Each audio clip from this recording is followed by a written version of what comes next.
What's up everybody and welcome to a new tutorial. Today I will show you how you can do the windmill in 3 simple steps. And no, I'm not talking about these windmills, but about one of the basic power moves we have in breakdancing or b-boying. So let's get started. 5, 4, 3, 2, 1. Oh, this you crazy mother.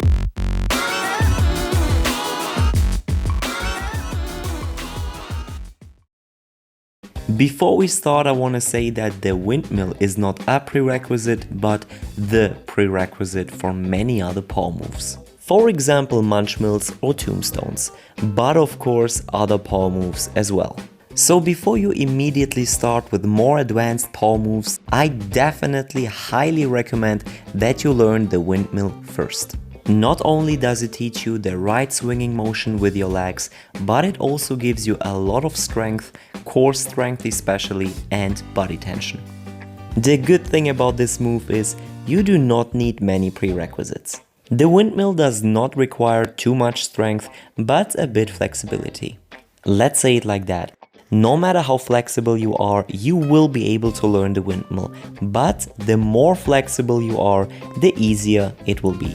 But please don't worry about such things too much. As I started, I was as flexible as a whale, but at the end of the day I still learned it, so no excuses. But definitely there are some moves which will shorten the time of learning the windmill. One of them is the so-called turtle freeze and the other one is the backspin. I left the tutorials for both moves in the description below. There are of course many ways how you can learn the windmill. But today I will show you 2 ways which are in my opinion the fastest ones. And both ways can be divided in 3 simple steps. Let's talk about the first one, the let's say classy way. Warning, I do everything clockwise. If you feel more comfortable the other way around, feel free to do that. Simply mirror everything I do. A quick reminder, on my channel it's all about fitness and science. I'm uploading tutorials, workouts and always useful information, so don't forget to subscribe. Of course, before you do the move, don't forget to warm up and especially your wrists. I also recommend that you have some clothes which cover at least your shoulders, as otherwise you might hurt yourself a bit. And it's also easier for spinning, therefore a good ground is also always recommendable. In the first step, you go into this turtle freeze position. I put my right elbow in the center of my body while the fingers face to the feet. And at the same time, my left arm is above the body and supports. Whenever you're ready, you have to stretch out both legs completely and open them at the same time. Try different freezes and positions with your legs so that you feel really comfortable. And this is now very important. You have to open your legs as wide as you can. Trust me, the more open you can bring your legs, the easier the windmill will be. And here we immediately come to step number 2. And now comes the difficult part. And also the part where you will hurt yourself the most. A good turtle freeze is the foundation of this move, so make sure to do that properly. You need to take the momentum and swing with your right leg. Don't forget I'm going clockwise. While your left leg shoots up and you go with your body on your shoulder and then on your back. That does not only sound complicated, it is complicated. Step by step, I recommend that you first of all learn the correct leg motion.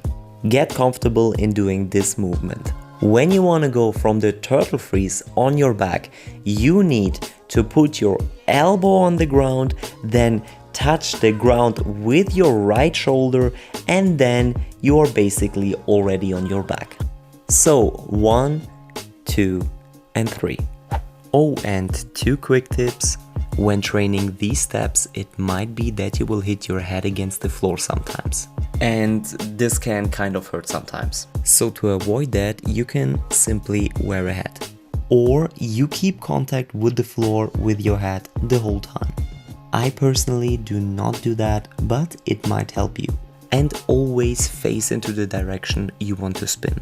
So in the transition step, you of course have to turn your head. And the second thing is, when you're spinning on the back, don't spin on the lower part, but rather on the shoulders. And now it's time to combine the upper body with the lower body movement. While you swing with your right leg and while you go up with your left one, you go on your elbow, on your shoulder, and then on your back. This is the step where your momentum will come from. So the faster you do that, the easier it will be. But doing it fast does not mean doing it dirty. Don't forget that. Learn to spin at least 1 to 2 rounds on your back until you proceed to the next step. And the transition from step number 2 to step number 3 makes doing multiple windmills a very tough thing.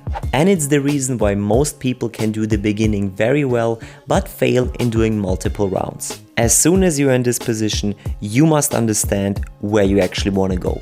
You must understand that you want to roll from your left shoulder again back to the right one. And the maybe easiest way for this transition is to put a turtle freeze in between. That means when you're doing the backspin, you're on your left shoulder, then you make a slight jump so that you land back on the turtle freeze. And don't forget, your task is not to hold the turtle freeze. This is even more difficult than just doing multiple rounds. When you try to hold the turtle freeze, you just stop the momentum, which will make it much more difficult. So just use it as a bridge. Put your right elbow again in the center of your body, take the momentum and spin another round. If this is too much technique and you are more of the person who works with strength, just make a push-up. To be honest, this is how I did it myself too. You bring your arms to the center of your body, then you push up and push up with your hips at the same time. Try to roll again from one side of the shoulder to the other. And don't forget, the more momentum you have, the easier it will be. In the second way, you start in a push-up position. Many people find that more comfortable than the turtle freeze position, which I can understand. But in my opinion, this is a bit more difficult as it requires more strength. In the push-up position, you stretch out and open your legs just like in method 1. Here you jump up slightly and then you make the swing motion. That means you jump up and then you twist. And from there everything is exactly as already described. By the way, if you're doing breakdance or b-boying, a good ending is always very important. I recommend that you stop the momentum a bit and go into a baby freeze position. That will make the whole move just perfect. Alright guys, that was it. So much information just for like 2 seconds of spinning, but of course it is not as easy as it looks. Just train, fall, hurt yourself, get up and do it again. It's definitely worth it. By the way, in the next video I will do a Q&A, so feel free to ask me anything you want. Just write it down in the comments below. Thanks a lot for watching guys, good luck with the move, stay healthy and see you in the next video.